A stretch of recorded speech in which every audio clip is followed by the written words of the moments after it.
அன்பர்களுக்கு வணக்கம். திருநாவுக்கரசு நாயனார் புராணத்தை பகுதி பகுதியாக தொகுத்து பாடலுக்கு பாடலாக இல்லாமல் அந்த தொகுப்பிலே ஒரு 100 பாடல்கள்னால் அதில் என்னென்ன அவருடைய வரலாற்றில் முக்கியமான நிகழ்வுகள் வருகின்றன, அவருடைய திருத்தொண்டு, அவருக்கு இறைவன் வெளிப்பட்டு அருளிய அந்த நிகழ்வுகள், அற்புத நிகழ்வுகள் இவற்றையெல்லாம் தொகுத்து ஒரு உரைநடையாக ஒரு தொடக்க நிலையில் உள்ளவர்கள், ஒரு சமநிலையில் உள்ளவர்கள், திருமுறை மீது ஈர்ப்பு உடையவர்கள்லாம் அதை கேட்டு பயன்பெற்று மேலும் மேலும் இந்த திருமுறைகளிலே ஈர்ப்பை அதிகப்படுத்தி கொண்டு பயன்கொள்ளும் வண்ணமாக பேசி வருகிறேன். முன்னதாக 2 பகுதிகள் பதிவு செய்துவிட்டேன். இது இப்போ 3வது பதிவு. நன்றாக கடைசி வரை கேளுங்கள். நிறைய செய்திகள் உங்களுக்கு அகமாற்றம் ஏற்படும் அளவுக்கு இப்பொழுது இருக்கக்கூடிய வழிபாட்டு நெறியிலிருந்து மேலும் உறுதியாக பெருமானை எப்படி பற்ற வேண்டும், என்னென்ன குற்றங்கள் நம்மிடம் இருக்கின்றன, அவற்றை எப்படி விளக்க வேண்டும் என்ற கருத்துக்கள் எல்லாம் சொல்லியிருப்பேன். அதெல்லாம் பாருங்கள். இந்த பகுதியில் பார்த்தீங்கன்னா தூங்கானை மாடத்தில் அவருக்கு சூளமும் இடபக்குறியும் பதித்த அந்த அற்புத நிகழ்வு வருகிறது.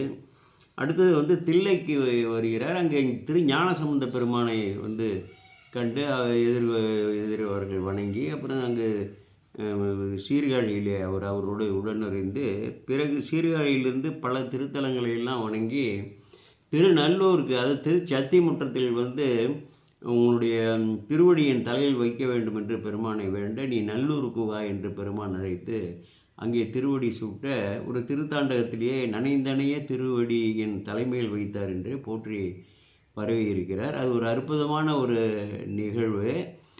அதனால் இதை அந்த இதை வைத்துக்கொண்டு தொடருங்கள், தயவுசெய்து கூர்ந்து கவனிங்கள். பல பொது செய்திகளை இதில் இறைவன் திருவருள் உணர்த்த நான் தொடங்கும் போது தான் அந்த உணர்வு இருக்கும். நாம் பேசும்பொழுது ஒரு 10 நிமிடத்திலேயே அது திட்டமிடாத செய்திகள்லாம் வரும். இந்த அனுபவம், பரந்துபட்ட அனுபவம், திருமுறைகளில், சாஸ்திரங்களில், உலகியல் அனுபவங்கள், இந்த திருப்பணிகள்லாம் கிட்டத்தட்ட 26 ஆண்டுகளாக செய்து வருவதால் அதனால் ஏற்பட்ட அனுபவ உணவர்கள், பல்வேறு நிலையிலே உள்ள திருவேடம் தாங்கியவர்களை எல்லாம் பார்த்து நல்லவர்கள், கெட்டவர்கள், பொய் வேடத்தார்கள், மெய் வேடத்தார்கள், என்னை விட சிறந்த உச்ச நிலையிலே ஞானத்தாலையும் தூய்மையாலையும் உயர்ந்த நிலையில் இருப்பவர்கள் எல்லாவற்றையும் பார்த்து அனுபவித்து பழடியார் புத்தடியார்லாம் பழகி நம்மை செம்மைப்படுத்தி கொள்கிறோம் இல்லையா? அப்படிப்பட்ட அனுபவங்கள்லாம் கலந்த அதன் அடிப்படையில் இதற்கான இந்த விளக்கங்கள்லாம் இருக்கும். எல்லோருக்கும் இறைவனை நோக்கி பயணிக்க செலுத்துமாறு இது பயன்படும். முழுவதுமாக இதை ஒரு தவமாக கேளுங்கள். கோமல் சேகர் விடைபெறுகிறேன். வணக்கம். தற்பொழுது நாம் திருநாவுக்கரசு பெருமானின் வரலாற்றை தொடர்ந்து பார்த்து வருகிறோம். 2 பகுதியை முடித்து 3வது பகுதியாக தொடங்குகிறேன். 2வது பகுதி இறுதியிலே திருநாவுக்கரசு பெருமான் பல தலங்களையும் வணங்கிவிட்டு தூங்கானை மாடம், தற்போது பெண்ணாகடம் என்று சொல்லப்படுகிற அந்த தூங்கானை மாடம் திருத்தலத்திலே சென்று அடைந்ததாக 149வது பாடல் அவருடைய வரலாற்றிலே. அதுவரையில் நாம் பார்த்தோம். இப்பொழுது அது அங்கே என்ன நிகழ்கிறது என்பதை நாம் பார்க்க வேண்டும். அங்கே போனவன சென்று அடைந்தவுடன் இவருக்கு என்னன்னா, அந்த சமண சமயத்தில் ஒரு தீமையான ஒரு நெறியில இவ்வளவு காலம் ஏதோ ஒரு மறைப்பு சக்தியால் நான் தொடக்கொண்டு இருந்து அந்த கருத்துக்களே உயர்ந்தது என்று மயங்கி இருந்து விட்டேனே. இப்படி ஒரு தவறான ஒரு நிலையை எழுதிய வாழ்ந்த இந்த உடலை கொண்டு நான் இந்த பூமியில் உயிர் வாழ்வதா? இப்படிப்பட்ட ஒரு எனக்கு ஏதோ அந்த உள்மனதில் அவர் ஒப்பவே இல்லை. இப்படிப்பட்ட ஒரு தவறுக்கு ஆளானமே, அப்புறம் இறைவனால் ஆட்கொள்ளப்பட்டமே, எப்படி அந்த தவறுக்கு நாம் ஆளானோம்னு, அது இறைவனோட திருவருள், மறைப்பு சக்தி, இறைவன் எப்படி திருவிழப்படியோ அது நடத்துறாரு, அது வேற செய்தி. ஆனால் இவருக்கு என்னன்னா ஒரு அவமானகரமா இருக்கு, உள்ளத்துல ஒரு இழுக்காக இருக்கிறது. நமக்கு இப்படிப்பட்ட ஒரு இழிவு ஏற்பட்டு விட்டது, இந்த உடலை கொண்டு உயிர் தெரிகிறதா என்று ஒரு எண்ணம் வருது. அற்புதமான பாடல். அந்த பாடலையே நம்ம பார்த்து தான் ஆகணும். 150வது பாடல். புன்னெறியாம் அமன் சமய தொடக்கொண்டு போந்த உடல். அந்த அமன் சமயத்தோட தொடர்பு கொண்டு போந்த உடல் பாருங்க. அந்த சமயத்தில் சார்ந்து சில காலம் பல காலம் இருந்தது கூட அவருக்கு தரிக்கல. அது போந்த உடல் தன்னுடனே உயிர் வாழ தரியேன் நான். இனிமேல் இந்த உடலோட அந்த சமயத்தில் உயிர் சார்ந்தனே. ஐயோ, ஏன்னா அவ்வளவு உயர்ந்த நெறி சைவ நெறி. இது அதுதான் இறைவன் மறைப்பு தான். அது அவரை முன்னதாகவே சைவத்தில் உயர்ந்த நிலையில் இருந்தால் முன்னதாகவே பண்ணு பாமாலையெல்லாம் பாடக்கூடிய நிலையில வாகீச முனிவராக இருந்திருக்கிறார். சிவ வழிபாட்டில் இழைத்திருக்கிறார். இறைவனை நோக்கி இறைவனை அடைய வந்து கடுமையாக தவம் செய்திருக்கிறார். இது வரலாற்றிலே நான் வந்து முன்னதாக பார்த்து விட்டோம். அந்த அந்த பதிகத்தையும் நான் வந்து சொன்னேன். தமிழோடு இசை பாடல் மறந்தறியேன் என்று சொல்லியிருக்கிறார். வந்து நெஞ்சம் உனக்காக உண்மைக்கே இடமாக வைத்தேன், நினையாது ஒருபோதும் இருந்தறியேன், சலம்பூவோடு தூபம் மறந்தறியேன்னா சகோதரியால திருநீர் கொடுக்கப்பட்டு அவர் எழுந்திரு, பரசமய கோயிலிருந்து எழுந்திரு என்று சொல்லிவிட்டு இறைவனோட திருவருளை வந்து அந்த அம்மா உள்நினைந்து தான் கோரியவாரே கொடுத்த உள்நினைந்து 5 எழுத்து ஓதி அந்த திருநீரை கொடுத்து அதை பூசை செய்து அவரை ஆலயத்துக்குள் வர தகுதியாக்கி, நன்றாக புரிந்து கொள்ள வேண்டும். திருநீர் கூட போசாம சிவாலயத்துக்கு எத்தனை பேர் வர்றீங்க? நல்லா சிந்தனை பண்ணி பாருங்க. இல்லை நிறைய வந்து திருந்த வேண்டிய ஒரு இது இருக்கு. ஐயர் கொடுப்பாரு, இல்லை பூஜகர் கொடுப்பாரு, அங்கே வாங்கிக்கலான்னு அப்படி வரக்கூடாது. முழு நீரும் அணிந்து வரணும். அந்த நெறியை நமக்கு சுயநலம் இருக்கணும். முதல்ல நான் நல்லா இருக்கணும், நம்ம குடும்பம் நல்லா இருக்கணும், நம்ம உற்றார் உறவினர்கள் நட்பு வட்டத்தினர், நம்ம ஊரார், அப்புறம் தேசத்தார், இவரெல்லாம் நல்லா இருக்கணுங்கிற அந்த சுயநலம் நமக்கு வேணும்னா இறைவனோட காப்பு வேணும். இறைவனோட காப்பு எப்படி கிடைக்கும்? வெறும் நெற்றியோட எந்த சமயத்தை சார்ந்தவன்னு கூட தெரியாம ஒரு ஆலயத்தில் நுழைய வெக்கமா இல்லை? எல்லாம் சிந்தித்து பாருங்க. இது வந்து நாங்கெல்லாம் இப்படிதான் கடுமையா பேசுவோம். என்ன இதோட நோக்கம் வந்து எப்படியாவது செம்மைப்படுத்தி இந்த உயிர்களை மேலேற்றி கொண்டு வரங்கிற ஒரு புனிதமான நோக்கமே தவிர எங்க வீட்டு பிள்ளைகளை நாங்க இப்படிதான் பேசுவோம், அப்படிதான் இதெல்லாம் நம்ம சொல்ல வேண்டியிருக்கு, எடுத்து சொல்ல வேண்டியிருக்கு. புன்னறியாம் அவன் சமய தொடக்கொண்டு போந்த உடல் தன்னுடனே உயிர் வாழ தரியேன் நான் தரிப்பதனுக்கு என்னுடைய நாயக, என்னுடைய தலைவனே, இதை நான் தரிக்கணுமா? நீ நிலச்சினை இட்டு அருள். நீ அப்படியே நான் அந்த உடலை வந்து தரிக்கணும்னா நீ எனக்கு வந்து இந்த சிவச்சின்னங்களை வந்து இட்டு அருணும். இல்லை என்ன கேட்கிறாருன்னா அந்த பாடல்ல எதுவும் கேட்கிறாரு, அந்த சூளக்குறி. ஏன்னா சிவபெருமானுக்கு மட்டுமே உள்ளது சூளப்படை. அதை வந்து அம்பிகை வந்து ஏந்தி இருக்காங்கன்னா அம்பிகை வந்து சிவபெருமானே தான். காளியை ஏந்திருக்காங்கன்னா சிவபெருமான் தான். சிவபெருமானோட ஒரு பேத சக்தி என்பதை நாம் வந்து புரிந்து கொள்ள வேண்டும். அப்போ வந்து சிவபெருமானுக்கே உரியது அந்த சூளப்படை. அப்போ வந்து சூளத்தை குறிச்சிட்டா என்னன்னா இவர் சிவனோட ஆளு. அடுத்தது நந்தி, சிவபெருமானுக்கே உள்ள வாகனம், வேற யாருக்குமே கிடையாது. கடகரியும் பரிமாவும் தேரும் உகந்து ஏறாதே இடமதாக ஏறினான் எனக்கரிய ஏம்பேடின்னு அந்த திருச்சாழல கேட்கிறா பத்தியா. அப்படிப்பட்ட அரசன் இந்த உலகத்துக்கு எல்லா உயிர்களுக்கும் ஒரே மன்னன், ஏக தலைவன். அவரு போய் ரிஷப வாகனத்துல வராரு அப்படின்னு சொல்லி அந்த இலச்சனை இதை வந்து அந்த பாடல்களே அவர் கேட்கிறாரு. நம்ம அதை வந்து பார்க்கணும். அந்த பாடல்களே நம்ம வந்து பார்த்துட்டு போறதுதான். ஏன்னா இதெல்லாம் வந்து ஒரு அற்புத நிகழ்வு நடந்துடும். பின்னால் அற்புத நிகழ்வு என்று தனி பகுதியாக அதை விரித்து உரைக்கிறேன். இருந்தாலும் இப்போ ஓரளவு அதை எனக்கு இந்த பாடலை வந்து பார்க்காம போறது எனக்கு அது மனசு வரையில. அடுத்தது, என்னுடைய நாயக, என்னுடைய தலைவனே, நின் இலச்சினை இட்டு அருள் என்று பண்ணு செழும் தமிழ் மாலை முன்னின்று பாடுவார். பொன்னார் திருவடிக்கு என் விண்ணப்பம் என்று எடுத்து, பொன்னார் திருவடிக்கு ஒன்று விண்ணப்பம் ஆரம்பிக்கிறார்கள். முன்னாகி எப்பொருளுக்கும் முடிவாகி, தோற்றமும் அவர் தான், தோற்றுவிக்கிறதும் அவர் தான், அழிப்பதும் அவர் தான், எப்பொருளுக்கும். அப்போ மற்ற இதெல்லாம் பார்த்துங்க. நின்றானே, முடிவாகி நின்றானே, தன் நாகத்து உமைபாகம் கொண்டானே, உடலில் வந்து கருணையே வடிவான தன்னுடைய சக்தியை இடப்பாகத்தில் கொண்டானை. சங்கரனை, சங்கரம்னா அதற்கு பொருள் வந்து சுகம் செய்பவன் அர்த்தம். சங்கரன் என்ற இறைவனோட திருநாமத்துக்கு பெயர் சுகம் செய்பவன் என்று பொருள். அதை வந்து நினைவில் இருத்திக் கொள்ளுங்கள். நன்னாம திருவருத்தம் நலம் சிறக்க பாடுதலாம். இறைவனோட வந்து போற்றி செய்து அந்த நலம் சிறக்க இறைவனோட நலன்களை எல்லாம் உள்ள வந்து கோத்து வாங்கி அவர் வந்து பாடுறாரு. அப்படி பார்க்கும்போது நீடு திரு தூங்கானை மாடத்து நிலவுகின்ற ஆடக மேருச்சிலையான். ஆடக மேருச்சிலையான்னா பொன் போன்ற அந்த மேருமலையை வில்லா வச்சிருக்காரு இல்லையா அவரு. அருளால் ஒரு சிவபூதம், இறைவனோட அருளால் ஒரு சிவபூதம், மாடு ஒருவர் அறியாமை, பக்கத்துல யாருமே அறியாம வாய்கீசர் திருத்தோளில் சேடுயர் இலைச்சூளம், மூவிலைச்சூளம் சினவிடையன் உடன் சாத்த. மூவிலைச்சூளமும் சினவிடையும் அவர் மேல் வந்து சாத்துது. அப்புறம் வந்து மனம் கழிக்கிறாரு. இந்த திருப்பதிகத்துல அந்த 3 பாடல்கள் நம்ம வந்து கண்டிப்பாக பார்க்க வேண்டும். இதை ஏன்னா இது ஒரு நல்ல ஒரு சிறந்த ஒரு அற்புத நிகழ்வாக இருக்கு. நிறைய அற்புத நிகழ்வுகளை வந்து உலகறிய நடத்துறாரு. அது அகச்சான்றோடு கூடியதாக இதுவும் உள்ளது. இது பாடல்களில் நிறைய நம்ம ஓரளவு பயிற்சி உள்ள அடியார்கள்லாம் இதை அறிந்திருப்பார்கள். இந்த பாடலை கூட மனப்பாடம் செஞ்சிருப்பாங்க. தருமபுரம் சாமிநாதன்லாம் ரொம்ப அற்புதமாக பாடுவார். இதெல்லாம் நம்ம கேட்டிருக்கிறோம். பொன்னார் திருவடிக்கு ஒன்று உண்டு விண்ணப்பம், ஒரே விண்ணப்பம். போற்றி செய்யும் என்னாவை காப்பதற்கு இச்சை உண்டு. உன்னை நான் போற்றி பெறக்கூடிய நாவியை காப்பதற்கு உனக்கு விருப்பம் இருந்தால், இறைவன்ட்ட எப்படி பேசுறாரு, என்ன உரிமை பாருங்க. சுந்தரமூர்த்தி சாமிகள் எவ்வளவோ உரிமையாக பேசியிருக்கிறார். அதே போல ஒரு உரிமையோட பேசுறது. என்னோட உயிரை காப்பதற்கு உங்களுக்கு இச்சை இருந்தா மின்னாறு மூவிலை சோழம் என் மேல் பொறி. அந்த மின் போன்ற பொன்னொலி வீசக்கூடிய மூவிலை சோழத்தை அடையாளமாக என் மேல் பொறி. மேவு கொண்டல் துண்ணார் கடந்தியூர் தூங்கானை மாடத்து சுடர் கொழுந்தே. மேவு கொண்டல்னா மேகங்கள் மேவி வரக்கூடிய தூங்கானை மாடத்து சுடர் கொழுந்தே, கொழுந்து போல உள்ள இறைவன் கேட்கிறாரு. அடுத்தபட்டு ஆவா சிறு தொண்டன் என் நினைந்தான் என்று அரும்பிடி நோய் காவாது ஒழிகள். இவன் ஒரு சாதாரண சிறு தொண்டை, இவன் என்ன நினைஞ்சான்னு சொல்லி என்னமோ கேட்கிறான்னு சொல்லி நீ காவாது ஒழிந்தால், என்ன காக்காமல் ஒழிந்து விட்டால் காவாது ஒழியில் கலக்கு முன்மேற் பழி, அந்த பழி உங்க மேலதான் வரும். இது பெரிய ஒரு ஞான செய்தி. எற்றுக்கடிகள் எண்கண் கொண்டு நீரே பழி பற்றி மற்ற தான் தாராது ஒழிந்தால் வாழ்ந்து போதீரேன்னா, செயல் உயிராகி எனக்கு இல்லை, என்னை இங்கே அவதரிக்க வைத்தது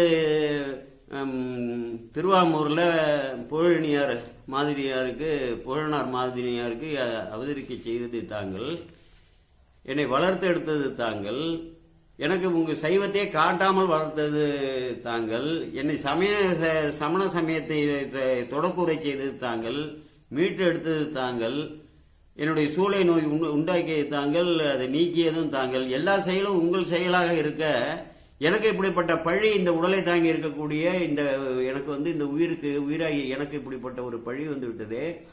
இப்படி இவன் சிறுவன்னு நினைத்து நீங்கள் என்னை காக்காமல் விழுந்துட்டுனா அந்த பழி உங்க பேர்ல வருங்கிறாரு. ஒரு உயர்நிலை ஞானம் அங்க அப்படித்தானே சொல்றாரு. எற்றுக்கடிகள் எண்கண் கொண்டீர் நீரே பழிபட்டீர் மற்ற கண் தான் தாராது ஒழிந்தால் வாழ்ந்து போதுவீரே. விற்றுக்கொள்வீர் ஒற்றியல்லின் விரும்பி ஆட்பட்டேன், குற்றம் ஒன்றும் செய்ததில்லை கொத்தையாக்கின. நான் எந்த குற்றமும் பண்ணல. அந்த சங்கிலியாரை பார்க்க வைத்தது நீங்கள், என்னை ஆசைப்பட வைத்தது நீங்கள், அவரு அந்த மகிழ மரத்தின் கீழே என்னை சத்தியம் வாங்கியது நீங்கள், திருவாரூர் வசந்த விழாவை அந்த வேட்கையை என் உள்ளத்தில் ஏற்படுத்தியது நீங்கள், அவளை பிரிய வைத்தது நீங்கள், எல்லா செயல்களும் நீங்கள் செய்துவிட்டு எதற்காக என்னோட கண்ணை பறித்தீர்கள், எனக்கு ஏது செயல் ஒரு உயிராகி எனக்கு என்று அங்க சொல்றார. அதே கருத்து இங்க சொல்றாரு. இது உரைநூல்ல அதை நம்ம அப்படி விரிவாக எழுத இடம் இருக்காது, அதனால அதை சொல்ல மாட்டாங்க. ஆவா சிறு தொண்டன், இவன் சாதாரண சிறு தொண்டன் என்ன நினைந்தான், இவன் என்ன நினைக்கிறான், சூளத்தை பொறிக்க வைக்க சொல்றான், இதை விடைய பொறிக்க வைக்க சொல்றான் என்று அரும்பிணி நோய் காவாது ஒழியில். இந்த அரிய பிணி என்னன்னா உடல் பிணி கிடையாது. அந்த சமண தொடக்கு ஏற்பட்டதால உயிர் அறிவுல ஒரு பெரிய தொடக்கு இருக்கு பாருங்க, ஒரு பெரிய இழிவு இருக்கு இல்லையா, அந்த இழிவு உடல்ல பிரதிபலிக்குது. இந்த உடலை தாங்கி தானே நான் அந்த சமணத்துல தொடங்கி இருந்தேன். அப்படி நீ காவாது ஒழியில் கலக்கு முன்மேறு புழி, இந்த பழி உங்களுக்கு தான் ஏற்படும். காதல் செய்வார் தேவா. அதனால இந்த பழியிலிருந்து நீங்க தப்பிக்கணும்னா எனக்கு இந்த சூழ குறியும் இடப குறியும் குறிக்கணுங்கிற பொருள் நம்ம எடுக்க வேண்டும். அப்படி கோருகிறார் உரிமையோடு. இந்த பழி உங்க எனக்கு பழி இல்லை, என்னை செயல்படுத்தியது நீங்க. அவனின்றி அணுவும் அசையாது, ஒரு அணு கூட அசைய முடியாது, எனக்கு ஏது செயல், எல்லாம் உங்கள் செயல். அப்ப எனக்கு இந்த தொடக்கம் ஏற்படுவதற்கு காரணம் நீங்கள். நீங்கள் இப்போது அது உனக்கு அந்த தொடக்கம் இல்லப்பா, நீக்கி விட்டேன் என்று எனக்கு இந்த சின்னங்களை என் மேல் பொறித்தால் எனக்கு திருப்தி வந்துவிடும், என் உயிரறிவுக்கு ஒரு மன நிறைவு வந்துவிடும். அதனால அதை நீங்க செய்யணும், இல்லை என்றால் நீங்க தான் பழிப்பட்டீராக ஆகுவீர்கள் என்று சொல்றார். தேவா திருவடி நீரனை பூசு, உன்னுடைய திருவடியை எனக்கு கொடு, திருநீரை எனக்கு பூசு, செந்தாமரையின் பூவார் கடந்தைகள் தூங்கானை மாடத்து சுடர் கொழுந்தே. செந்தாமரைகள் நிறைந்த அந்த அற்புதமான பூக்கள் எல்லாம் நிறைந்திருக்கக்கூடிய நீர்வள நிலவளம் உள்ள கடந்தையில் உள்ள தூங்கானை மாடத்து சுடர் கொழுந்தே. அற்புதமான திருத்தலம், அதை போய் பார்க்கணும் கண்டிப்பா. இப்படிப்பட்ட ஒரு அற்புதத்தை இறைவன் எழுத்திருக்காருல. அடுத்த பாட்டு, கடவும் திகிரி கடவாதொழிய கையில விட்டுறான். அவன் இந்த ஸ்டேரை ஓட்டிட்டு வரான் பாருங்க, அது தடுக்குது. கடவாது ஒழிஞ்ச ஒன்னொன்ன கையில தூக்கிட்டான். படவும் திருவிரல் ஒன்று வைத்தாய். அவன் வந்து கீழே நொறுங்கும்படியாக லேசாக ஒரு திருவிரலை வைத்தாய். பனி மால்வரை போல் இடவம் பொறித்தென்னை இயன்று கொள்ளாய். பனி மால்வரை போல் எனக்கு வந்து இந்த இடவம் பொறித்து, இந்த இடபத்தை முதல்ல என்ன சொல்றாரு, சூளத்தை பொறிக்க சொல்றாரு, அடுத்தது திருநீர் பூசு அப்படின்னு சொல்றாரு, இப்போ வந்து திருவடியை கொடு அப்படிங்கிறாரு. இப்போ இடவம் பொறித்து என்னை ஏன்று கொள்ளாய். இருஞ்சோலை திங்கள் கடவும் கடந்தில் தூங்கானை மடத்து சுடர் கொழுந்தே. இந்த நிகழ்வு வந்து தோய்ந்து போகக்கூடிய பொருளால் சூழப்பட்டுள்ள தூங்கானை மடத்தில் இருக்கக்கூடிய சுடர் கொழுந்து போல உள்ள இறைவனை எனக்கு இடபக்குறியும் பொறிக்கணும். முதல்ல மூவிலை சூளம் கேட்டாரு, இப்ப கொடுக்கிறாரு. அப்பதான் அந்த பூதம் யாரும் மாடு ஒருவர் அறியாமே அந்த சூளத்தை பொறிக்குது.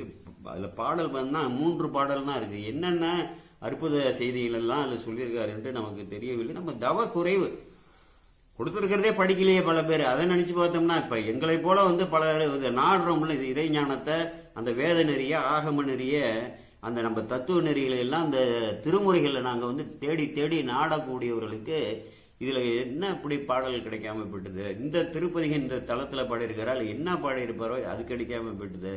இப்படியெல்லாம் வந்து ஒரு ஏக்கம் வந்து அப்படி வரும். உங்களுக்கு பின்னால வரப்போறத நான் இப்ப அனுபவிப்பதை உங்களுக்கு செய்யறேன். அப்படி ஒரு நாட்டம் வந்து வரணும். நமக்கு ஒரு அற்புதமான ஒரு செய்தி அது. அப்ப வந்து இப்படி வந்து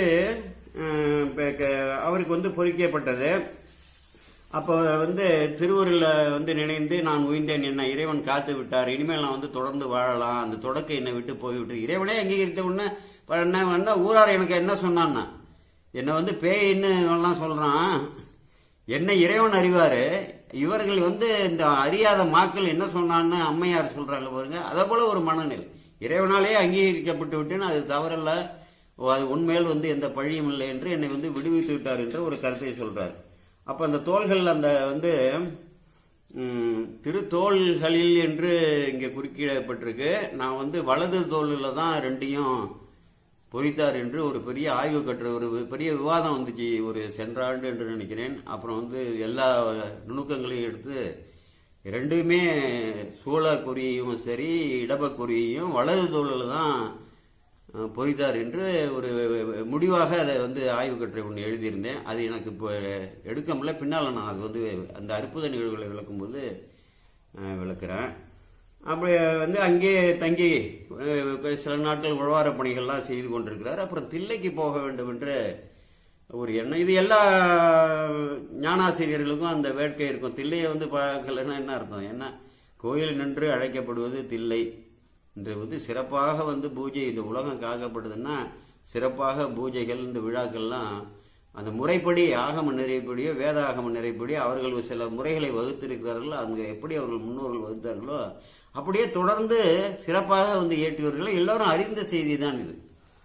அவர்களெல்லாம் யாரும் குறை சொல்லிடாங்க தயவு செய்து. உங்களுக்கே சில விஷயங்கள் குற்றமாக பட்டா கூட அதை வந்து புறந்தள்ளி விடுங்கள். ஏன்னா உங்க அறிவுலையும் குறைபாடு இருக்கலாம், நீங்க காணக்கூடிய நோக்கத்திலையும் குறைபாடு இருக்கலாம். அதனால அது வந்து அதை விட வந்து ஒரு பெரிய தவறுகளை நீங்க இல்லைன்னா சைவத்திலேயே இருக்க வேண்டாம், ஓடிடலாம்.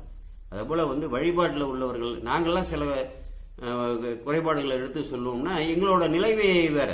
நீங்க தொடக்க நிலையில உள்ளவர்களும் வழிபாட்டில் இயல்பாக உள்ளவர்களும் முற்றும் அறியாம கருவேப்பிள்ளை மாதிரிக்கு வந்து வழிபாடுறவர்களும் அங்க வர அங்க செய்யக்கூடிய பணி செய்யக்கூடிய இறைவனுக்கு தொண்டு செய்யக்கூடியவர்கள்லாம் வந்து வந்தவாறு எல்லாம் பேசுவது பெரிய பாவம். பாவத்தை எட்டுவதற்காக கோயிலுக்கெல்லாம் போக வேண்டாம். இது நான் ஒரு எச்சரிக்கையாக இடையில சொல்லிடுறேன்.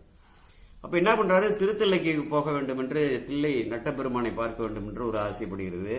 பிறகு அரைத்துறை நெல்வாயில் அரைத்துறைன்னு சொல்றாங்கல்ல, நெல்வாயில் அறத்துறை நின்மலைன்னு சொல்லி ஞானசம்பந்த பெருமானுக்கு சிவிகை அளித்த தலம் திருமுதுகுன்றம் விருத்தாச்சலம் முதலிய திருத்தலங்களுக்கு சென்று தரிசித்து தமிழ் மாலை சாத்தி வணங்கினார். பிறகு அவர் கிழக்கே நிவா நதி கரையின் வழியாக பற்பல வளங்கள் நிறைந்த வயல்களையும் நந்தவனங்களையும் கடந்து திருத்தெல்லையின் எல்லைக்கு அங்க போயிடுறார். அங்க பாத்தீங்கன்னா அங்க இருக்கக்கூடிய அந்த உயிரினங்கள்லாம் இருக்கல, குயில்கள்லாம் பிறவி சேரும் நெறிகளை விடுவீர் பாசப்பிடியிலிருந்து நீங்க வேண்டுமானால் இங்கு வருகன்னு அழைக்கிற மாதிரி இருக்குதான். அந்த குயில்கள் கத்துறதெல்லாம் நீங்க பிறவி பிணியிலிருந்து விடுவிக்க கொள்ளணுமா, பாசத்தை நீக்க வேணுமா, ஆணவத்தை வந்து விட்டு வெளியாகணுமா, தில்லைக்கு வாங்கன்னு அழைக்கிற மாதிரிக்கே இருக்கு. இந்த பறவைகள்லாம் நாகனவாய் பறவைகள்லாம் என்ன பண்ணுது, நாவுக்கரசரோட திருவடியத்தோட அழகை வந்து கண்டு இது அதிசயம் என்று கூறி எதிர் வந்து ஹரஹர என்று சிவனை துதிக்கின்ற மொழிகளை எல்லாம் சொல்லி போதும். அந்த புல்கள், அந்த அகிரணை உயிர்களே அப்படி வந்து அந்த தில்லையில் சிறப்பாக இருக்கு. அங்க பிறக்கிறதுக்கும் புண்ணியம் பண்ணிருக்கணும்ல, அகிரணை உயிர்களாக தில்லையில் போன்ற தலங்களில் பிறப்பதற்கும் புண்ணியம் பண்ணிருக்கணும். அப்போ வந்து சிவனடியார்கள்லாம் என்ன பண்றாங்க, வீதி வந்து சேர்ந்துடுறாரு. வீதி வந்து சேர்ந்ததுக்கு அப்புறம் அந்த மேலை கோபுரம் வழியாக வர்றாரு. அங்க உள்ள சிவனடியார்கள்லாம் போய் எதிர்கொண்டு நாவரசரே வருகிறார் என்று, ஏன்னா இவருடைய அற்புத நிகழ்வுகள்லாம் அவர்கள் ஏற்கனவே அறிந்து வைத்திருக்கிறார்கள். நாவரசரே வருகிறார்கள் என்று சொல்லி அவர்கள் எல்லாம் போய் அங்கே வந்து வணங்கி வருகிறார்கள். தில்லையில் வந்து ஒரு அற்புதமான ஒரு வழிபாடு. அதை அப்படியே பட்டுசாமி ஓதுவார் அவர்கள் வந்து எழுதியிருப்பதே படிக்கிறது. ஏன்னா நூலில் பல பேர்கிட்ட இருக்காது. ஏன்னா இதிலிருந்து எதுவுமே வழிவிடக்கூடாது என்று எண்ணுகிறேன்.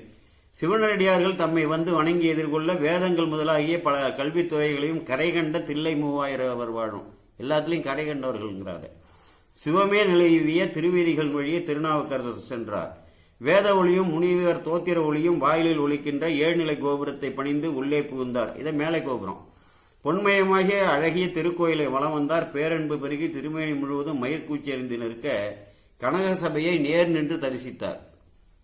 ஆனந்த தாண்டவத்தை கண்டு தொழுது தெவிட்டாத இன்பம் பெற்றார். கைகளும் தலைமையில் குவிந்தன, கண்கள் ஆனந்த கண்ணீரை சொரிந்தன, கரணங்கள் 4 ஒருங்கே உருகின்றன. அகக்கரணங்கள் மனசித்தம் புத்தி அகரணங்கள் 5 பேரறிவும் கண்களே கொல்ல அளப்பெறும் கரணங்கள் 4 சிந்தையாக குணமொரு 3 திருந்து சாத்வீகமாக சொல்லி சுந்தரமூர்த்தி சாமிகள் இறைவனை தரிசிக்கும் போது சொல்றாரு. அப்போ ஒருங்கிய மனத்தோட கரணங்கள் 4 உங்கியும் ஒருமையா நாவரசருக்கும் வந்ததுங்கிற அந்த கருத்தை வந்து சொல்றாரு. உடல் நிலத்துல வந்து விழுந்து எழுந்து வணங்குகிறாராம். அப்படிப்பட்டது நடராஜ பெருமானின் ஆனந்த தாண்டவத்தை கண்டு கும்பிடும் திருநாவுக்கரசருடைய அன்பினை அளவிட இயலுமோ என்று அற்புதமாக இது வந்து பெயர்த்திருக்கிறாரு. அது நல்ல பாடல். இது சேக்கிழார் பெருமான் அதை வந்து அப்படியே நம்ம சொல்லுவோம். கையும் தலைமிசை புனைய அஞ்சலின்னு அப்படியே வந்து கைகள் புனைந்து அஞ்சலி கோலமா இருக்காரு. கண்ணும் பொழுமழை ஒழியாது. மழை வந்து அப்படியே உள்ளம் உருகணும்னா என்ன பண்ணணும், இந்த மெய்ப்பாடுகள் கண்ணு வழியா அந்த இறைவனை வந்து இப்படிப்பட்ட நம்மளை காத்தருளியே நம்மளை ரசிக்கக்கூடிய இந்த இறைவன் இப்படி 5 தொழில்களை ஏற்று உலக உயிர்களுக்காக எப்பொழுதுமே நட்டமாடி கொண்டிருக்கிறாரு என்று அந்த எண்ணத்திலேயே அந்த நீர் வர்றது, கண்ணீர் பொங்கி வருது. கண்ணும் பொழிமழை ஒழியாதே பெய்யும் தகையின, பெய்தான் வந்து சரன்னு ஓடுது. கரணங்களும் உடன் உருகும் பரிவின. அந்த 4 கரணங்கள்லாம் மனம் சித்தம் புத்தி ஆகலாம் உருகுதுன்னா உயிரறிவு வந்து உருகுது. இவையெல்லாம் கருவிகள். உயிரறிவில் அந்த ஏற்படக்கூடிய உருக்கம் அந்த கருவிகள்ல பிரதிபலிக்குது என்பதை புரிந்து கொள்ள வேண்டும். உருகும் பரிவின பேரெய்தும் மெய்யும் தலைமிசை விழும் முன்பு எழும். தரைமிசை வந்து விழுந்து உடல் எழுது. மின்தாள் சடையோடு நின்றாடும் ஐயன் திருநடம் எதிர் கும்பிடும் அவர் ஆர்வம் பெருகுது அளவின்றார். அவர் கும்பிடுற அந்த ஆர்வத்துக்கு எல்லையே இல்லாம நாமெல்லாம் போனா சாதாரணமா தெரிகிறாரு. அவர்களுக்கு வந்து வேற ஒரு காட்சி கொடுக்கிறாரு. அதுல தில்லைக்கு நீங்க தொடர்ந்து போறவங்களுக்கு தொடக்க நிலையில வந்து அந்த நடராஜ பெருமானை வந்து பார்ப்பதற்கும் சில காலம் போன பிறகு ஒரு 4-5 ஆண்டுகளுக்கு பிறகு அவர் பார்ப்பதற்கும் ஒரு வித்தியாசம் வந்து இருக்கும். நம்மகிட்ட எந்த அளவுக்கு ஒரு பக்குவ நிலை உயிர்கிறது இது அனுபவத்தால் சில பேர் அறிந்திருப்பார்கள். வேறு ஒரு சிறப்பான ஒரு காட்சியை வந்து உணரலாம் அந்த தில்லை நடராஜ பெருமான். நம்ம உள்ளம் எந்த அளவுக்கு பக்குவம் ஆகிறதோ அந்த அளவுக்கு அது நான் வந்து அனுபவத்தில் பார்த்துருக்கேன். எல்லாருக்கும் அந்த அனுபவம் கிடைக்கும்னா இவர் மட்டும் அனுபவத்தில் பார்த்தேன்னு சொல்றாருன்னா உங்களுக்கும் கிடைக்கும். அதுக்கு தக்க ஒரு நிலைமை வேணும், வேட்கை வேணும், இறைவனை பற்றி முழுவதுமாக அறிந்து கொள்ள வேண்டும் எண்ணம் வேண்டும், அக தூய்மையெல்லாம் வேண்டும், எந்தவித எதிர்பார்ப்பும் இல்லாமல் தொண்டு செய்யக்கூடிய அந்த நிலையெல்லாம் வர வேண்டும். வந்தாலும் எல்லாம் இறைவனோட அருள் கிடைக்கும்.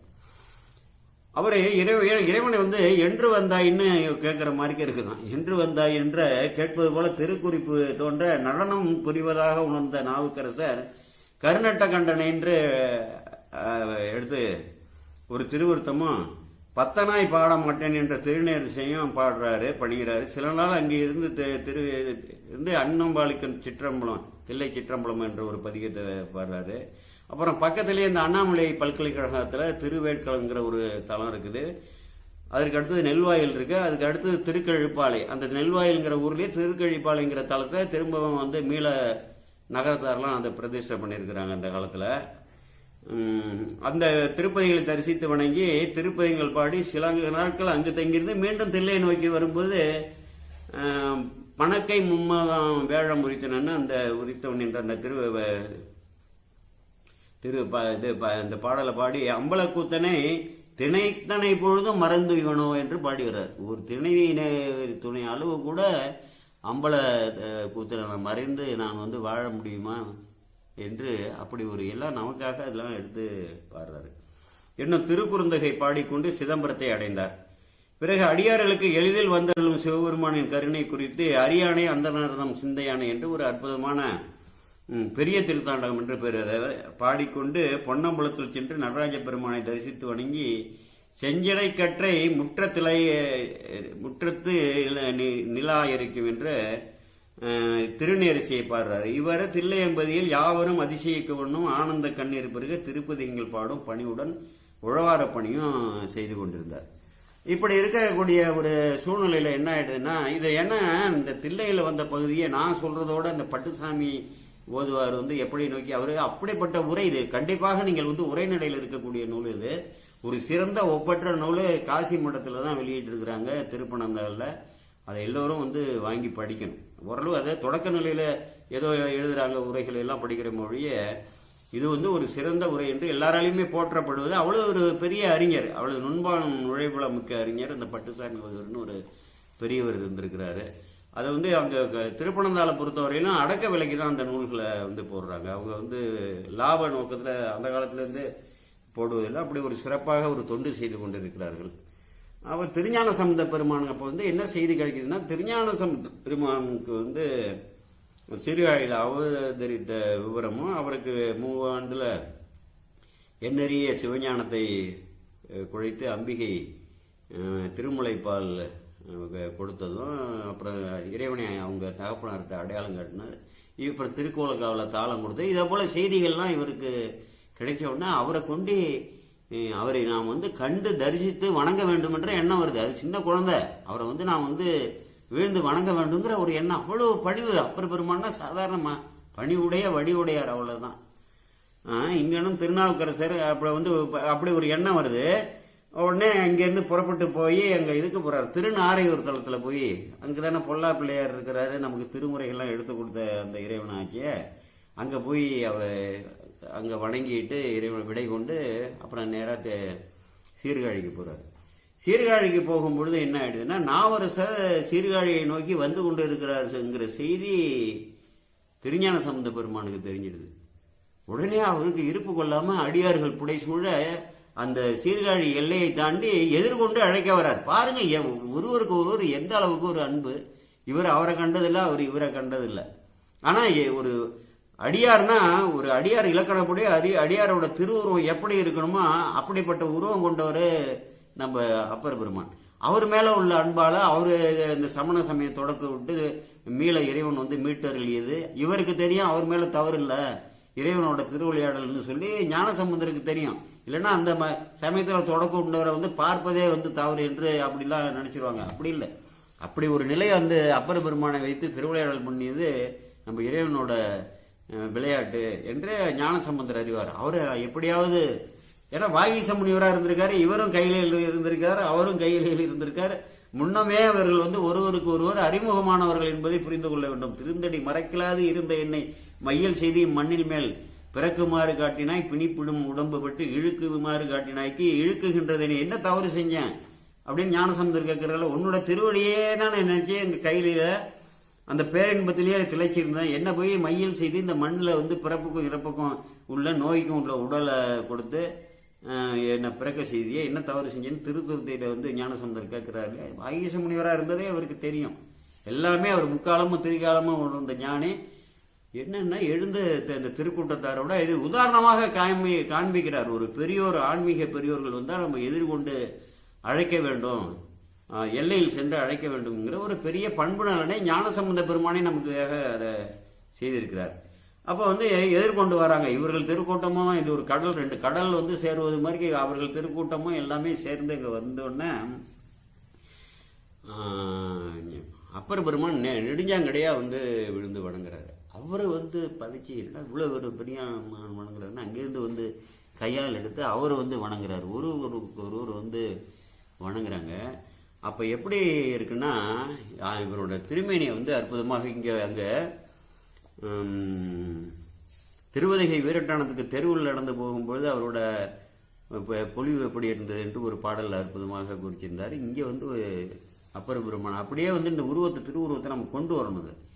சிந்தை இடையரா அன்பம், அவரோட சிந்தையில அன்பு தவிர வேற எதுவுமே இல்லை. உலக உயிர்களை பற்றி இறைவன் மேல உள்ள ஒரு பக்தி பற்று இணையில்லாத அன்பு அது வேற.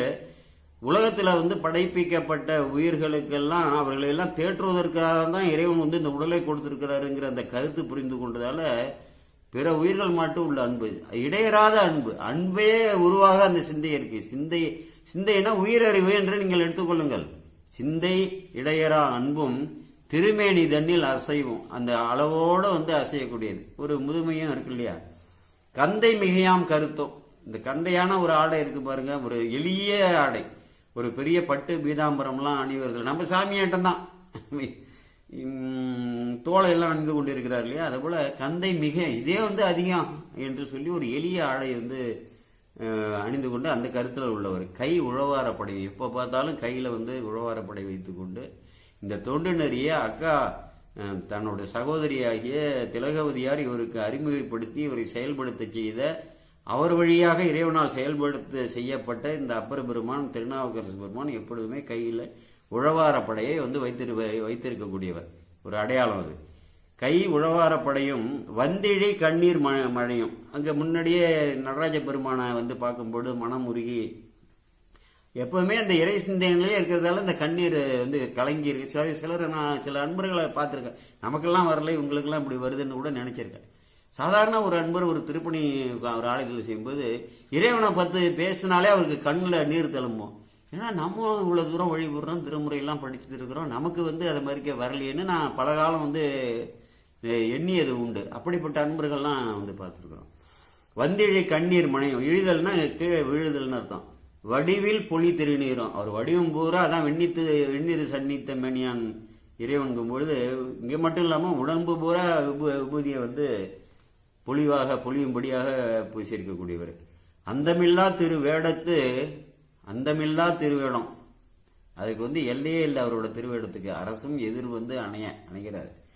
அப்போ ஞானசமுத்திரம் இதை வந்து பார்த்தோன்னே எப்படி இவருக்கு தோணுதுன்னா, கண்ட கவுனிய கன்றும், கவுனிய கன்றுனா கவுனிய குலத்தில் வந்து அந்தனராகிய ஞானசம்பந்த பெருமான் இந்த குழந்தை, கருத்தில் பரவும் மெய் காதல் தொண்டர் திருவேடம் நேரே தோன்றியது. கருத்தில் பரவும், எப்பொழுதுமே நம்ம கருத்தில் வச்சு ஒரு மெய்யடியாருன்னா இப்படி தான் இருப்பாருன்னு சொல்லி ஒரு கருத்து உருவாக்கம் செய்து அவர் வந்து வைத்து அந்த அடியார்களை போற்றி பரவறாரு பாருங்க. அப்படிப்பட்ட திருவுருவமும் அவர் இருக்காராம். கண்டு கருத்தில் பரவும் மெய் காதல் தொண்டர் திருவேடம். இவர் வந்து இந்த திருத்தொண்டரோட திருவேடத்தோட வராரு பார்த்தீங்க. ஒரு திருத்தொண்டர்னா அந்த ஆரம் கண்டிகை அந்த ஆடையும் கந்தையன்னு சொல்லுவார்ல, அந்த விபூதி பூசிருக்கிறது, இதை திருநீர் அணிந்திருக்கிறதுலாம் சொல்றாருல. திருவேடம் நேரே தோன்றியது என தொழுதார். ஞானசம்பந்தத்தை தொழும்போது இதுவரை வந்து ஒரு மெய்யடியார் வந்து எப்படி இருக்க வேண்டும் என்று ஒரு கருத்து உருவாக்கத்தை உள்ளத்தில் வைத்திருந்தாரோ அப்படிப்பட்ட ஒரு அற்புதமான தோற்றத்தை வந்து பார்த்து தொழுது வணங்குறாருன்னு சொல்லி சேக்கிழார் பெருமான் வந்து சொல்லுகிறார். அப்படிப்பட்ட ஒரு நிகழ்வு நடக்கிறது. அதுக்கப்புறம் ரெண்டு பேரும் வந்து அவரை அழைத்து கொண்டு சீர்காழிக்கு அங்கே போகிறாரு.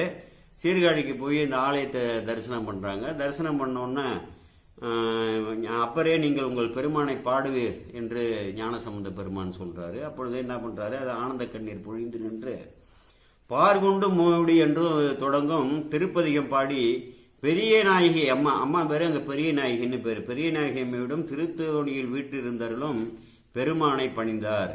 அப்போ வந்து என்ன பண்ணுறாரு, பணிந்து அந்த போற்றி பரவி அந்த திருப்பதிகம் பாடிட்டு ஞானசம்பந்தர் இல்லத்திலேயே போய் அங்கே திருவமுது அவருக்கு படிக்கிறாரு. அதெல்லாம் கொண்டு பல காலம் அங்கே வந்து தங்கி இருக்காரு.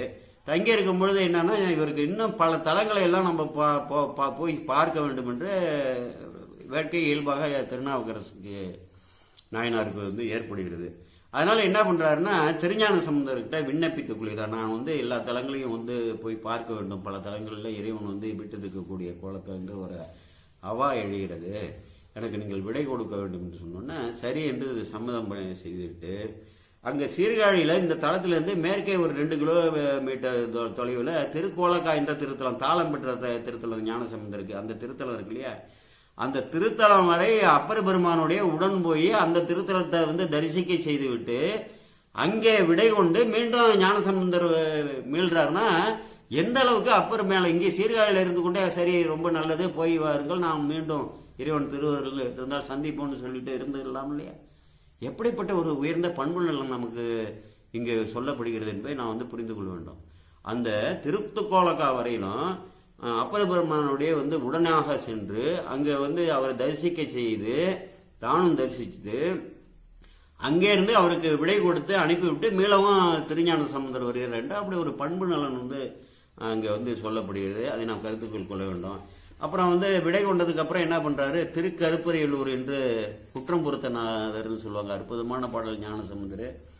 சுற்றமோடு பற்று அவை துயக்கர அறுத்து குற்றமில் குணங்களோடு கூடுமடியார்கள் மற்றவரை வானவர்கள் வானுலகம் ஏற்ற கற்றவன் இருப்பது கருப்பரையலூர் என்று பாடியிருப்பார். அதை குற்றம் பொருத்தநாதர்னு சொல்லுவாங்க. அந்த இறைவனோட தர்மபுரத்தோட ஆதீனத்தோட ஆளுகையில் நிர்வாகத்தில் அந்த ஆலயம் இருந்து வருகிறது. இப்போ அடுத்து தொடர்ந்து அதை குடமுழுக்கு செய்வார்கள் என்று இந்த மற்ற ஆலயங்கள்லாம் ஒன்றொன்றாக நிறைவு செய்து சிறப்பாக பணியாற்றி வருகிறார்கள். அடுத்து தொடர்ந்து அந்த ஆலயத்தையும் நல்ல அதுவும் பார்க்க வேண்டும். சீர்காழி ஆலயத்தை போல ஒரு மாட கோயில் இருக்கிறது, ஒரு சிறு ஆலயமாக இருக்கும் கொகுடி கோயில். அப்புறம் ஞானசம்பந்தரிடம் விடைபெற்று கொண்டு சிவபெருமான் இருந்திருக்கும் திருக்கருப்பரையலூர், திருப்பூங்கூர் நந்தனாருக்கு விடை வழிவிட்டது, திருநீடூர், திருக்குறுக்கை வீரட்டம், அற்புதமான திருப்பதியும் திருக்குறுக்கையில். அதுதான் வந்து நிறைமறை காடுதங்கள் நீண்டறி தீபம் தன்னை கரை நிறுத்து எலித்து தன் மூக்கினால் சுட்டிட கனன்று தூன்ற நிறைகடல் மண்ணும் விண்ணும் நீண்டவான் உலகம் எல்லாம் குறைவர கொடுப்பது போலும் குறுக்கை வீரட்டினார் என்று படைப்பார். இப்படி பல வரலாறுகள் இங்கே வந்து அந்த திருப்பதியத்தில் அதை படிக்கணும். அடுத்து திருநென்றியூர், திருநனிப்பள்ளி ஞானசம்பந்த பெருமானோட தாயார் ஊர் என்று சொல்வார்கள். முதலிய தலங்களுக்கெல்லாம் சென்று பாமாலையெல்லாம் பாடி சாத்தினார். பிறகு காவிரி ஆற்றின் இரு கரையில் உள்ள திருச்செம்பன்பள்ளி, திரு மயிலாடுதுறை, திருத்துருத்தி, திருவேல்குடி, திரு எதிர்கொள்பாடி, திருக்கோடிக்கா, மிகவும் பழமையான தலம் திருக்கோடிக்கா எல்லாம் வணங்கி கொண்டு திருவாவடுதுறைக்கு வந்துடுறாரு. அற்புதமான நிகழ்வு பின்னால் நான் நிகழப்போதில்லையே, அந்த திருவாவடுதுறைக்கு வந்துடுறாரு. அங்கே வந்து ஆவடுதுறையாரை அடைந்து உய்ந்தேன் என்று கருத்துடைய திருத்தாண்டகம் பாடுறாரு. ஒரு திருத்தாண்டகம், திருக்குறுந்தொகை ஒன்று பாடுறாரு, திருநேரிசை. திருக்குறுந்தொகையெல்லாம் திருத்தாண்டகம் எல்லாமே 6ஆம் திருமுறை, திருக்குறுந்தொகை எல்லாம் 5ஆம் திருமுறை, சிறிய பாடலாக இருக்கும். இதெல்லாம் பார்த்துங்க, ஞாபகம் வச்சுங்க. அப்புறம் திருநேரிசை, திருச்சந்த விருத்தம் இவைகள்லாம் வந்து 4ஆம் திருமுறையில் வரும் என்று செந்தமிழ் பாமாலைகளை சூட்டி பரமனாரை வழிபடுறாரு. அங்கு பல நாட்கள் ஆவடுதுறையில் பல நாட்கள் தங்கியிருந்து உழவார பணி செய்து வந்தார். அதன் பின் அங்கிருந்து மேற்கே உள்ள திருவிடைமருதூர் அந்த திருத்தலத்துக்கு போறாரு, திரு நாகேஸ்வரம் போறாரு, திரு பழையாறை அடைதலை, பின்னால் வந்து உண்ணாவிரதம் இருக்க போற அந்த ஆலயம் முதலிய தலங்களை அடைந்து அங்கு எழுந்துள்ள பெருமானுக்கு தமிழ் மாலை சூட்டி மகிழ்ந்தார். பின்னர் திருநாவுக்கரசர் என்ன பண்றாரு, பட்டீஸ்வரன் ஒரு பெரிய திருத்தலம் இருக்கு, பெரிய திருத்தலம், பாடல் பெற்றுத்தலம். ஞானசம்பந்தருக்கு வந்து முத்துப்பந்தல் அந்த சிவிகை அந்த வரும்பொழுது அந்த கோடையில் வரும்போது நடந்து வராது. திருவலங்கியூரிலிருந்து பட்டீஸ்வரர் அந்த மேற்றலியை நோக்கி நடந்து வரும்பொழுது திருச்செத்தி முற்றத்தை வணங்கி பட்டீஸ்வரம் வரும்பொழுது என்ன பண்ணுறாரு, அந்த வெயிலோட காணலில் இவர் நடந்து வரதை பார்த்து இறைவன் பூதத்தை வச்சு அவருக்கு ஒரு முத்துப்பந்தலை அமைச்சு கொடுக்குறாரு. அப்படிப்பட்ட நிழல் கொடுத்த இடம் அது. அங்கே வந்து திருச்செத்தி முற்றத்துக்கு தெற்கு வீதி, பட்டீஸ்வரத்துக்கு வடக்கு வீதி. அதுதான் ஒரு வீதி தான், ரெண்டுமே பிரிக்குது, ரெண்டும் ஒரே வீதிகள் தான். அந்த திருச்செத்தி முற்றத்தில் வந்து கோவா முடிகைன்னு எடுத்து கூற்றம் வந்து குமைப்பது முன் பூவார் இந்த உன் சேவடி என் தலைமையில் பொறி என்று சொல்லி அங்கே வந்து பாடுறார். ரொம்ப அற்புதமான ஒரு பாடல். அப்படி வந்து அவர் பாடும்பொழுது என்ன பண்ணுறாரு, சாமி நல்லூருக்கு வா என்று சொல்லிடுறார். இவர் இங்கிருந்து கேட்கறது வந்து திருச்செத்தி முற்றத்தில் அம்பிகை வந்து லிங்க திருமணியை தழுவி முத்தம் கொடுக்கறது, முத்தம் என்று பேர், அதுதான் முற்றம் என்று மாதிரி இருக்குன்னு சொன்னாங்க. அப்படிப்பட்ட எல்லாரும் கண்டிப்பாக வந்து பார்க்க வேண்டிய தலம். நாவுக்கரசர் பெருமானால் வந்து போற்றி பரவி பாடப்பட்டிருக்கு. அங்கே தான் கேட்குறாரு மூவில இது என்னோட திருவடியை எனக்கு சூடு அப்படின்னு சொல்லி கோவாய் முடிக்கி கூற்றம் வந்து குமிப்பது மண். இது கூற்றுவன் வந்து என்னை பிடிப்பது மண், இவரையா வந்து கூற்றம் பிடிப்பான்? அதாவது இந்த உடலை விடுவதற்கு முன்பு உன்னுடைய திருவடியை இந்த உடல்ல எனக்கு வை. அவருக்கு இந்த இன்னும் போகலை. அந்த மூவிலை சூளம் சினைவிடை எல்லாம் வந்து செய்து திருநீரெல்லாம் அழித்து எல்லாமே இறைவன் செய்து விட்டார். அவரோட தொடக்கம் எல்லாமே போயிட்டு இருந்தாலும் வந்து ஒரு இறைவனோட திருவடியை தலையில வச்சாதான் இன்னும் அங்கீகாரம் கிடைக்குன்னு ஏதோ ஒரு எண்ணத்துல அப்படி விழுந்து கேட்கிறார். அப்படி கேட்கும் பொழுது அங்க நல்லூருக்கு போறாரு. அங்க நல்லூர்ல போய் அந்த இறைவனை வணங்குறாரு. நல்லூர்ல என்ன பண்றாருன்னா அங்க எடுத்து பாடுறாரு. நினைந்துருகும் அடியாரை நெய்ய வைத்தார். அவர் திருவடியை வச்சிடறாருங்க. நன்மையே பெருகு அருள் நெறியே வந்தணைந்து நல்லூரின் மண்ணு திருத்தொன்றனார் வணங்கி மகிழ்ந்து எழும்போதில் உன்னுடைய நினைப்பதனை முடிக்கின்றோம் என்றவர்தம் சென்னி மிசை பாதமலர் சூட்டினான் சிவபெருமான் என்று சேக்கிரார் சொல்றாரு. அந்த அற்புதமான பாடலை வந்து அகச்சான்றாக அந்த பதியம் புறா இருக்கு. நினைந்துருகும் அடியாரை நெய்ய வைத்தார், நில்லாமே தீவினைகள் நீங்க வைத்தார், சினந்திருகு களிற்றுருவை போர்வை வைத்தார், செழுமதியின் தளிர் வைத்தார், சிறந்து வானோர் இனத்துவி மணிமகுடு தேரத்துற்ற இனமலர்கள் போத வீழ்ந்து மதுவாய் பில்கி நனைந்தணிய திருவடியின் தலைமையில் வைத்தார் நல்லூர் எம்பெருமானார் நல்லவார் என்று சொல்லி இமையவர்கள்லாம் போற்றி பருகும்போது அந்த மலர்களை எல்லாம் வந்து தேன் நிறைந்த மலர்கள்லாம் வைத்து போற்றி பருவாங்க பாருங்க. அப்படி பரவும் போது அந்த அதிலிருந்து பிளிற்றக்கூடிய தேனால் வந்து நனைந்து போனது போன்ற அந்த திருவடியை என் தலைமையில் வைத்தார்னா அகச்சான்றாக இந்த திருப்பதியத்தில் பாடிருக்கு. இதை போல எங்க இருக்கு அகச்சான்று? இதுக்கு மேலேயும் வந்து இறைவன் மேல நமக்கு நம்பிக்கை இல்லைன்னா நம்மை விட வந்து ஒரு இழிபிறவியே கிடையாது. சும்மா ஒரு வாழ்வியல் தேவைக்காக இன்ப ஆக்கத்துக்கும் துன்ப நீக்கத்துக்கும் பிள்ளைக்கு திருமணம் ஆகணும், பெண்ணுக்கு திருமணம் ஆகணும், அவர்களுக்கு நல்ல வரன்கள் கிடைக்கணும், நல்ல வேலைகள் கிடைக்கணும், நிறைய வருவாய் வரணும், பொருளாதார கஷ்டமே இருக்கக்கூடாது, நீண்ட வாழ்வு வேணும், நீண்ட ஆரோக்கியம் வேணும், கணவர் நல்லா இருக்கணும், மனைவி நல்லா இருக்கணும், பிள்ளைகளும் எல்லாரும் நலமுடன் இருக்கணும், நம்ம குடும்பத்தார் நல்லா இருக்கணும், உற்றார் உறவினர்கள்லாம் நல்லா இருக்கணும். இதற்காக மட்டும் அவங்க வந்து கருவேப்பிள்ளை மறுக்க பயன்படுத்தி கொண்டு அதுக்கப்புறம் இதெல்லாம் கிடைச்ச உடனே முற்றிலுமாக மறந்து விடுது. நான் நிறைய வந்து பார்த்துருக்கேன். போய் வேண்டுறது அந்த இறைவன் திருவிழால ஆகும். அதுக்கப்புறம் என்ன பண்றது, தன் முயற்சியால தான் ஆனதுங்கிற ஒரு எண்ணம். அந்த முயற்சி இறைவனை வணங்கினதையும் ஒரு முயற்சியா சேர்த்துக்கிட்டு அந்த தான்கிற எண்ணம் அவங்க மேலோங்கி தன் முயற்சியால் தான் இந்த நன்மைகள் நடந்துட்டு இருக்கிறது. முற்றிலுமாக நன்றி மறந்த கறிவேப்பிலையை வந்து உபயோகப்படுத்திட்டு அதை தூக்கி வெளியில போடுவாங்கன்னு சொல்லுவாங்க. அது வந்து உதாரணமாக சொல்லுவாங்க கருவேப்பிலை வழிபாடு. இதுதான் நான் வந்து சொல்றேன். கருவேப்பிலை வழிபாட்டிலிருந்து வந்து விடணும், வெளியில வந்துடணும். இறைவனை வந்து தோன்றா துணையா நம்மளுடனே இருக்கிறார் என்று அந்த உணர்வோடய வந்து ஒரு கையால் வந்து இல்லறத்தை பிடித்து கொண்டு ஒரு கையால் வந்து இறைவனை பிடித்து கொண்டு அப்படி வந்து வாழ்ந்து பாருங்க, எந்த வித கஷ்டமும் வராது. அதோட சிவபெருமான் மட்டும்தான் கடவுளுங்கிற அந்த உயர்ந்த நெறியில் நிற்கணும். அம்பிகை என்பவர் சிவத்திலிருந்து வேறல்ல. அதே போல விநாயகராக இருக்கட்டும், பைரவர், முருகப்பெருமான், வீரபத்திரர், இவர்கள் எல்லாமே வேறு உயிர்கள் அல்ல, எல்லாமே சிவன் தான். அதுக்கு தனியாகவே நான் வந்து விளக்கி ஆதாரங்களோட நான் வந்து பின்னால விளக்கி சொல்றேன். ஒரு தெய்வ வழிபாடுன்னா இவர்களே வந்து இந்த உள்படி நிலைன்னு பேரு. சிவத்தை வணங்கும் முன்ன விநாயகர் வழிபாடு, அம்பிகை வழிபாடு, முருகப்பெருமான் வழிபாடு, பைரவர், வீரபத்திரர் இப்படிலாம் வணங்குறாங்க இல்லையா, இதெல்லாம் உள்ளுக்குள்ளேயே வந்து படிநிலை ஏற்றம். கடைசியில போனீங்கன்னா அங்கே சிவன் தான் இருக்கும். முற்றிலுமாக உலகத்தை அழிக்கும் பொழுது என்ன நடக்கும்னா, எந்த இடத்துல இருந்து எந்த மூலத்திலிருந்து தோன்றியதோ அந்த சிவத்தில் போய் அம்பிகை ஒடுங்கி விடுவார், விநாயகர் பெருமான் ஒடுங்கி விடுவார், முருகப்பெருமான் ஒடுங்கி விடுவார், பைரவராக இருக்கட்டும், வீரபத்திரராக இருக்கட்டும், எல்லா சிவ பேத சக்திகளும் அங்க போய் ஒடுங்கி அங்க ஏகமாக சிவன் தான் இருப்பார். இப்ப புரியுதா ஒரு தெய்வ வழிபாடுன்னா? இந்த பல தெய்வ வழிபாடு, அந்த ஜோசியக்காரன்ட்ட போறது, இங்க போறது, ஏதாவது குருக்கள் அதை சொல்றாரு, இது சொல்றாரு, பரிகார யாகம் பண்றேன் சொல்றது, இந்த ஏமாற்றம் யாராலையும் எதையுமே செய்ய முடியாது. சிவபெருமானை தவிர அணுவை யாராலையுமே அசைக்க முடியாது. இன்னும் அந்த ஏமாற்றம் இதுக்கெல்லாம் போகாதீங்க. நீங்க திருமுறை எல்லாம் படித்து விட்டோம். இந்த பல தெய்வ வழிபாடுகளும் புதுசா ஏதேதோ தெய்வம்னு சொல்றான், அதெல்லாம் போய் வழிபாடுலாம் பெரிய இழிவு பேரிடர் வந்துடும் பாருங்க. அது ஒரு சமண சமயத்தோடக்கு வேத நெறியின் கீழே உள்ள வழிபாடுகள்லாம் படிநிலை வழிபாடு. இப்போ ஒரு சாதாரண ஒரு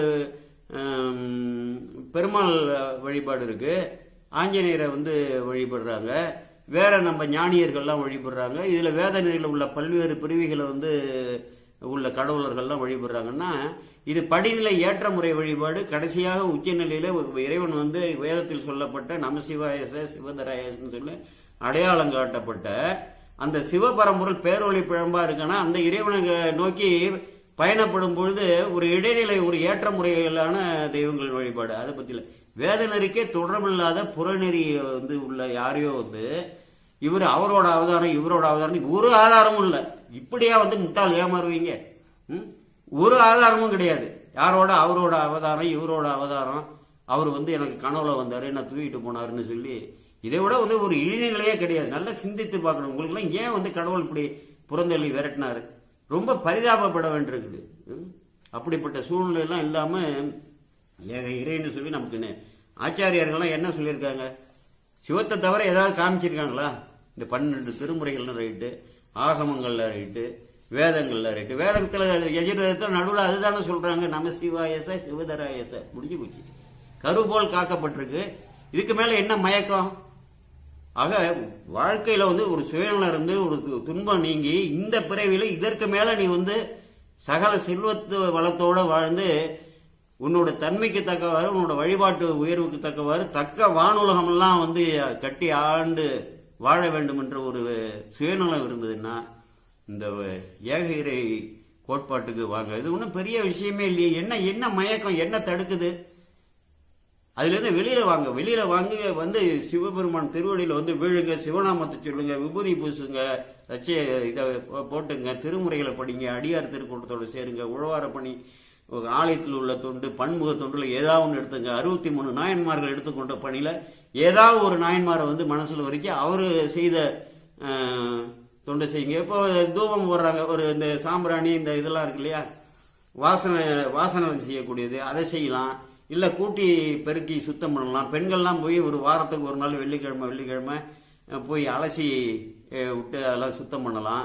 இப்படி ஏதோ ஒரு பணி, அங்க பசு மடம் இருக்குது, அதுக்கு போய் கீரையை கொடுக்கறது, 2 வாழைப்பழத்தை கொடுக்கறதோ, ஏதோ உணவு கொடுக்கறதுங்கிறது, ஒரு தீவனம் வாங்கி கொடுக்கறது, ஏதோ ஒரு பணியை ஒரு ஆலயம் சார்ந்து இன்னைக்கு வாழக்கூடியவர்கள் ஆலயத்துல ஒரு பகுதியை எடுத்துக்கொண்டு அதை நிறைவாக வந்து செய்வது. ஏதோ ஒரு உறுதிப்பாடு எடுத்துங்க. ஒண்ணுமே செய்யாம எனக்கு வந்து கஷ்டம் வந்தப்ப மட்டும் அந்த சாமி அங்க ஒருத்தர் இருக்காருன்னு நினைப்பிருக்கோம், அப்ப போய் வந்து வழிபடுறது, அதுக்கப்புறம் வந்துடுறது, அதுக்கப்புறம் திரும்பி பார்க்கறது கிடையாது.